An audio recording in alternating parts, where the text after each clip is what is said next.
Trade with Kamran Bhavani. क्या आप stock exchange में इन्वेस्ट करके पैसा कमाना चाहते हैं तो हमारे ग्रुप को ज्वाइन करें। हम आपको देंगे बर वक्त और बेहतरीन मशवरे। हमारे पास अकाउंट खोलने और ग्रुप ज्वाइन करने के लिए इन व्हाट्सएप नंबर पर राब्ता करें। कामरान मेमन भवानी 0345-826-4499। बिस्मिल्लाहिर्रहमानिर्रहीम। अस्सलाम वालेकुम मेंबर्स, में कामरान मेमन भवानी, आप देख रहे हैं यूट्यूब का चैनल। सो क्लेम या ब्लेम नहीं है। आज हम बात करेंगे कि रोकने का मकसद आपको समझ आ गया होगा। अब आगे की बात इसके ऊपर हम बात करेंगे। देखिए, कल के वीडियो के अंदर हमने आपको कहा था कि माल ठिकाने लगाने का टाइम आ चुका है। अब आपने माल ठिकाने लगाना है। 2 दिन से अगर आप देखें तो मुसलसल हायर सेट पे आपको प्रॉफिटिंग कॉल दी जा रही है और साथ साथ ये भी बताया जा रहा है कि जो स्क्रिप्ट ज्यादा बढ़ चुके हैं उनमें प्रॉफिटिंग आएगी। रिसेंटली हमने देखा कि 15 से 18% फार्मास्यूटिकल बढ़ गई तो प्रॉफिटिंग आ गई। इसी तरीके से 12 से 15% आपके ऑयल एंड गैस सेक्टर्स के स्टॉक्स बढ़ गए तो प्रॉफिटिंग आ गई। इसी तरीके से और बहुत जो चीजें ज्यादा बढ़ चुकी थी उनमें प्रॉफिटिंग आज आ गई। आज हमने देखा जब मार्केट का आगाज हुआ तो पॉजिटिव हुआ था 300 पॉइंट प्लस के साथ, लेकिन चूंकि मार्केट के अंदर एक प्रॉफिटिंग का एक माहौल बना हुआ था और मुसलसल हमारी ऑडियो कॉल आ रही थी और आपको ताकीद की जा रही थी कि फ्रेश बाइंग ना करें, वेट करें, मार्केट डिस्काउंट करेगी। मार्केट 59,000 से चली है, मार्केट ने 4,700 पॉइंट गेन किया है, तो इसके पेश नजर मार्केट डिस्काउंट करेगी। जिस न्यूज के ऊपर मार्केट तेजी कर रही थी या रिकवरी कर रही थी वो न्यूज आ चुकी है। तो अब थोड़ा सा हौसला रखें, अब थोड़ा सा अपने लालच को कंट्रोल रखें और हाइट सेट पर चीजें ना लें। कैश को रखेंगे, जब मार्केट डिस्काउंट होगी तो दोबारा इन्हीं स्टॉक को हम रीबाई कर लेंगे डिप से, वरना अदरवाइज क्या होगा कि महंगे स्टॉक्स लेके फिर वेटिंग करनी होगी।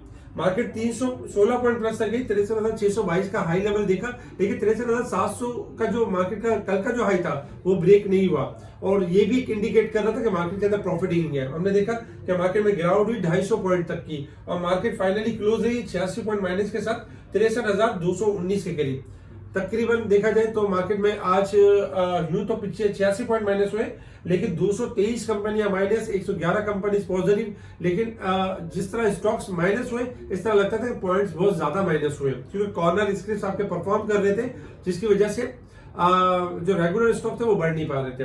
वॉल्यूम्स 409 मिलियन के वॉल्यूम्स हुए, जो कल के वॉल्यूम से कम थे। कल 462 मिलियन के वॉल्यूम्स हुए थे। इसके अलावा top volume leader, top gainers decliner आपके सामने है। अगर सेक्टर वाइज देखें तो आज साइड सेक्टर, फर्टिलाइजर सेक्टर चला 22 पॉइंट के साथ, cement sector, power generation, technology, इनमें हमने पॉजिटिविटी देखी। नेगेटिव साइड पर देखें तो ऑयल एंड गैस सेक्टर्स जो कि 2 दिन से चल रहा था profiting 57 point, leather, oil and gas marketing, pharmaceutical, food sectors, इनमें हमने आज गिरावट देखी। इसके साथ साथ अगर देखा जाए तो कुछ न्यूज भी थी पॉजिटिव मार्केट के अंदर। सबसे पहले अगर देखें तो अमरेली स्टील के हवाले से था कि रेवेन्यू देखा जाए तो इनके रेवेन्यू में कमी हुई है कॉस्ट बढ़ने की वजह से, जिसकी वजह से अमरेली स्टील परफॉर्म नहीं कर पा रहा। अच्छा, गंदारा टायर ऑटोमोबाइल ने ह्यूज प्रॉफिट किया है। ह्यूज प्रॉफिट जब हाफ ईयर के अंदर जो है ना अच्छा प्रॉफिट किया है, तो ये अच्छी बात है। देखिए, जो अच्छा प्रॉफिट कर रही है उनको आपने लॉन्ग की तरफ लेके जाना है, क्योंकि आगे चल के वो कोई फुल ईयर के अंदर कोई अच्छा डिविडेंड, कोई अच्छी चीज अनाउंस कर सकते हैं। तो जनरल टायर का ह्यूज प्रॉफिट हुआ है 6 मंथ के अंदर। इसके साथ ही देखा जाए तो OGDC post 30% growth in profit, जबकि 2.5 रुपए का कैश डिविडेंड भी अनाउंस किया। कल कुछ स्टॉक्स हमने दिए थे जिनके रेजिस्टेंस लेवल आपको बता दिए गए थे कि रेजिस्टेंस लेवल ब्रेक होंगे तो मजीद रेजिस्टेंस लेवल की तरफ जाएंगे, अदरवाइज प्रॉफिटिंग होगी। तो आपने देखा कि ये बहुत सारे स्टॉक्स हैं जिनके रेजिस्टेंस लेवल भी दिए थे और जो रेजिस्टेंस लेवल से जैसे नीचे आए तो प्रॉफिटिंग आना शुरू हुई। पाकिस्तान की रेटिंग बेहतर हो सकती है, ब्लूमबर्ग का कहना है। और साथ ही कराची में, साथ ही पाकिस्तान में इलेक्शन ने सियासी बेयकीनी की कम की है, ब्लूमबर्ग की रिपोर्ट। आपको याद होगा जब इलेक्शन से पहले हम यही कहते थे कि इलेक्शन होना अच्छी बात है, जिसमें आपकी गैर यकीनी सूरत कम होगी और बाहर वाली जो रेटिंग एजेंसी होगी वो आपकी रेटिंग को भी बहाल करेगी, क्योंकि अनसर्टेनिटी जो थी वो इलेक्शन की वजह से थी कि इलेक्शन नहीं हो पा रहे थे, लेकिन फाइनली इलेक्शन हो गए। टीआरजी के हवाले से देखा जाए तो रिपोर्ट सरप्राइज रिपोर्ट थी, जिसमें 5 बिलियन का प्लस प्रॉफिट हुआ है। ये ओगाफ की रिपोर्ट थी, लेकिन ओवरऑल देखा जाए तो इसी के ऊपर टीआरजी ने एक जंप किया। टेक्निकली भी कॉल जनरेट हो रही थी 75 से लेकर 77 के दरमियान कि टीआरजी लॉन्ग जंप की तरफ जा सकते हैं। जिस तरह साजगार आपका 95 रुपए में जमा हुआ और आपको कॉल भी दी गई थी और वो 130-35 तक गया।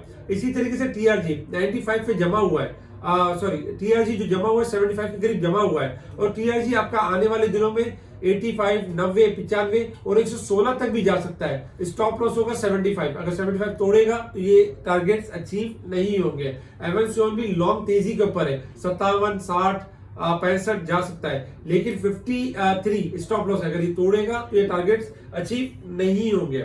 अच्छा, इसके अलावा अगर इंटरनेशनल मार्केट की तरफ देखें तो इंटरनेशनल मार्केट में इस वक्त क्रूड ऑयल ट्रेड कर $77.28 के साथ, और क्रूड ऑयल में हमने आपको कहा था कि 78 के पास प्रॉफिट टेकिंग बनेगी। हमने देखा कि क्रूड ऑयल आपका डिक्लाइन कर रहा है इस वक्त 30 सेंट। क्रूड ऑयल मजीद नीचे जा सकता है 77 से लेकर 75 तक। क्रूड ऑयल जहां ऊपर जाए शॉर्ट सेल करें, और 79 स्टॉप लॉस है।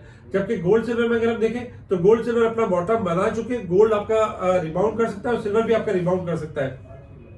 गोल्ड इस वक्त $6.5 प्लस है, 2050 से लेके 2070 तक जा सकता है, और सिल्वर जो है इस वक्त 2283 के करीब है, तो 23 से लेके यानी कि 2350 तक भी मूव कर सकता है। इसके अलावा रेजिस्टेंस लेवल, सपोर्ट लेवल की बात की जाए तो रेजिस्टेंस लेवल में 63,350 हमारा रेजिस्टेंस लेवल होगा, 62,903 हमारा सपोर्ट लेवल है, 1758 पॉइंट इस वीक के हिसाब से ओवरबोट है। आज कुछ कमी हुई है इसके अंदर, जबकि मंथ के हिसाब से जो 1000 पॉइंट ओवरबोट थी उसमें कुछ कमी हुई है, 940 रह गई, और साल के हिसाब से भी 10,603 जो ओवरबोट थी इसमें भी कुछ कमी हुई है।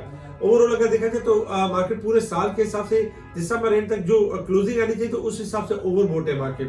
तो मार्केट ने आज थोड़ा सा अपने आपको डिस्काउंट किया। टेक्निकल चार्ट की तरफ मूव करते हैं। देखिए, कल के दिन हमने आपको यानी कि क्रॉस ओवर में बताया था मार्केट के हवाले से कि मार्केट के जो लेवल्स बनते हैं उसमें से अगर हम सबसे पहले देखें मार्केट की पहली पिक्चर, जिसमें पहली पिक्चर में ये था कि मार्केट जो है वो आपकी ओवर साइड पे परफॉर्म कर रही है, और मार्केट की जो यानी कि ओवरबोट हो चुकी है। तो पहली पिक्चर में ये था कि मार्केट अगर 63,700 को सस्टेन करेगी तो मार्केट ऊपर रहेगी, अगर 63,700 को सस्टेन नहीं करती है तो मार्केट नीचे आ सकती है। अब चूंकि मार्केट ने ऊपर का एक लेवल यानी कि ब्रेक किया है, तो नीचे जो सपोर्ट बन रही है पहली पिक्चर के हिसाब से 62,500 की बन रही है मार्केट, और पिक्चर यही बता रही है कि मार्केट ओवरबोट है। अगर हम मार्केट की सेकंड पिक्चर देखें, जो सेकंड पिक्चर आपके सामने है, देखिए सेकंड पिक्चर में ये था कि मार्केट लॉन्ग ग्राफ के हिसाब से 59,000 से रिकवरी बनती थी, जिसका वाज़ेह सबूत है कि नीचे से आप लेवल देख रहे हैं कि मार्केट आपकी 63,700 तक गई। अब 63,700 चूंकि मार्केट ने ब्रेक किया था, लेकिन इस लेवल को मार्केट सस्टेन नहीं कर पा रही है, इस वजह से मार्केट आपकी 63,300 के करीब आ गई है। ये अलार्मिंग सिचुएशन है। 63,700 का लेवल दोबारा यानी कि बहाल करना होगा, तब जाके मार्केट दोबारा 64,000 से लेके 65,400 तक के लिए ओके होगी। अदरवाइज 63,700 के लेवल को मेंटेन नहीं करती है और 63,063 के नीचे बिलो रहती है, तो मार्केट के पास मैक्सिमम यानी 95% चांसेस होंगे कि मार्केट 63,000 का लेवल भी ब्रेक कर सकती है, और 62,700 से लेकर 62,200 का लेवल यानी मिड पॉइंट मार्केट दिखा सकती है सेकंड पिक्चर के हिसाब से। ये चीज अगर तीसरी पिक्चर देखें तो तीसरी पिक्चर में कल जो कि माल ठिकाने लगाने का एक वक्त आ गया, और ये सारी बातें जो हम कर रहे थे और आज जो हम आपको रोक रहे थे बाइंग से, आपका कैश जो बचा रहे थे, वो वजह यही थी कि तीसरी पिक्चर के हिसाब से तीसरी पिक्चर में ये था कि 59,000 से हमने सर्कल बनाया हुआ है कि 59,000 से हमने रिकवरी की कॉल दी, जो कि हमारी कॉल 63,700 पे जाके खत्म हो गई, बाइंग अपॉर्चुनिटीज खत्म हो गई। 63,700 पे हमने ये कहा कि आप मार्केट से एग्जिट कर जाएं, मार्केट शॉर्ट ग्राफ के हिसाब से ओवरबोट हो चुकी है, मार्केट प्रॉफिट टेकिंग करना चाहती है। जो प्रॉफिट टेकिंग करेंगे वो मार्केट के साथ रहेंगे, जो मार्केट में प्रॉफिट टेकिंग नहीं करेंगे वो हैवी प्राइस बाय जो महंगा माल लेके बैठ जाएंगे, और उसमें ये होगा जब मार्केट करेक्ट करेगी अपने आप को तो महंगा माल उनके हाथ में रहेगा। तो हमने तीसरे पिक्चर में ये देखा कि मार्केट अपना एक टॉप जो कि 63,700 रख चुकी थी, और मार्केट ने ना सिर्फ ऊपर का रेजिस्टेंस लेवल ब्रेक नहीं कर पाई मजीद, और मार्केट ने एक सपोर्ट लेवल भी ब्रेक किया, और इस वक्त भी अगर हम देखें तो मार्केट क्रॉस के हिसाब से यानी कि लोअर साइड पे क्लोज रही है। अब चूंकि मार्केट आपकी लोअर साइड पे क्लोज रही है तो आपके पास ऑप्शन है 63,700 का लेवल, जब तक ये मेंटेन नहीं होता है, ऊपर क्लोजिंग नहीं आती है, जो भी अपसाइड मिले आपने सेल ऑन स्ट्रेंथ के ऊपर रहना है, आपने प्रॉफिट टेकिंग के ऊपर रहना है, आपने न्यू बाइंग उसी स्टॉक के अंदर करनी जिसके अंदर आप बहुत ज्यादा श्योर हो, या हमारी तरफ से कंफर्मेशन कॉल हो, या हमारी तरफ से कोई स्टॉप लॉस की कॉल हो। मार्केट इस वक्त अगर हम शॉर्ट ग्राफ के हिसाब से देखें तो ओवरबोट की साइड पे परफॉर्म कर रही है, तो मार्केट में 63,700 और 500 700 आपके रेजिस्टेंस लेवल होंगे, 700 सस्टेन करने के बाद ही मार्केट रिकवरी करेगी। अच्छा, इसके अलावा कुछ स्टॉक्स हैं जिनके रेजिस्टेंस लेवल भी आपके सामने शेयर कर दिए कि जिसमें ATR नेटसॉल वगैरह अगर ये रेजिस्टेंस लेवल क्रॉस करेंगे तो ऊपर की तरफ जाएंगे, अदरवाइज डिप आ सकती है। अच्छा, आज हमने कुछ सेक्टर्स की कॉल भी दी थी। मार्केट एक तरफ तो प्रॉफिट ही थी, लेकिन कुछ सेक्टर्स के बारे में हम बता भी रहे थे, जैसे कि सीमेंट सेक्टर के बढ़ने से पहले सीमेंट सेक्टर की कॉल दे दी कि डीजी खान चल जाएगा, पाइनियर चल जाएगा, चिराग चल जाएगा, कोहाट चल जाएगा। अल्हम्दुलिल्लाह मार्केट के दौरान ही चलने से पहले कॉल दी और ये चल गए, परफॉर्म कर गए। दूसरी हमने कॉल दी आईटी सेक्टर में इंप्रूव होगा, जिसमें टीआरजी, एवेंसोल वगैरह इंप्रूव होंगे। और नेटसोल में हमने प्रॉफिट टेकिंग की बात की थी, सासगार में हमने प्रॉफिट टेकिंग की बात की थी, उनमें हमने प्रॉफिट टेकिंग देखी। कल भी आपने यही करना है कि सीमेंट सेक्टर थोड़ा हायर पे जाए तो फिर प्रॉफिट टेकिंग कीजिएगा, सीमेंट और स्टील। दूसरे नंबर पे आपका आईटी सेक्टर्स कल भी बेहतर परफॉर्म कर सकता है। कुछ स्टॉक्स ऐसे हैं जो लॉन्ग जंप के लिए ओके हो चुके हैं, जैसे मिसाल है, आप अक्सर देखते हैं कि यार नेटसोल क्यों चला, इतना रैपिडली चल गया, सासगार इतना बहुत तेजी से ऊपर चला गया। तो ऐसे कौन से स्टॉक्स हैं जो तेजी से जा सकते हैं? तो ऐसे तेजी से जो स्टॉक जाने वाले हैं, टीआरजी है, आपका एवेंसियोन है, इसके अलावा थोड़ा सा डिप पर मिले होंडा कार है, तो इनको डिप पर एक्यूमुलेट करें और हायर पे सेल करें। लेकिन जब थोड़ा सा स्ट्रांग होना शुरू हो तो इनको होल्ड भी कर सकते हैं लॉन्ग पोजीशन के हिसाब से। ऐसे बहुत से स्टॉक्स हैं जो स्पेशल ग्रुप में बताए जा रहे होते हैं। स्पेशल ग्रुप से जुड़ने के लिए आप कांटेक्ट कर सकते हैं मेरी टीम को, मेरी टीम आपको स्पेशल ग्रुप में ऐड करेगी। कल भी प्रॉफिट टेकिंग के ऊपर तवज्जो देनी है, हमारे स्पेशल ग्रुप को फॉलो करना है, जहां पर बाइंग कॉल जनरेट होगी आपको कॉल दी जाएगी। अदरवाइज हमारा व्यू जो है वो प्रॉफिट टेकिंग का है, हायर साइड से। ठीक है जी, शुक्रिया। कामरान मेमन बावनी, अल्लाह हाफिज़।